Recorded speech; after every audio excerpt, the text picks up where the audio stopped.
சொல்லுக்கும் அர்த்தத்துக்கும் தூரங்கள் கிடையாது. சொல்லாத காதல் எல்லாம் சொர்க்கத்தில் சேராது. எண்ணிக்கை தீர்ந்தாலும் முத்தங்கள் தீராது. எண்ணிக்கை பார்த்தாலே முத்தங்கள் ஆகாது. அனுபவமோ என் வீட்டு தோட்டத்தில் பூவெல்லாம் கேட்டுப்பார். என் வீட்டு ஜன்னல் கம்பி எல்லாமே கேட்டுப்பார்.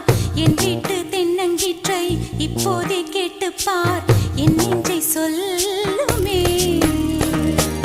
உன் வீட்டு தோட்டத்தில் பூவெல்லாம் கேட்டுப்பார். உன் வீட்டு ஜன்னல் கம்பி எல்லாமே கேட்டுப்பார். உன் வீட்டு தென்னங்கீற்றை ஒவ்வொன்றாய் கேட்டுப்பார்.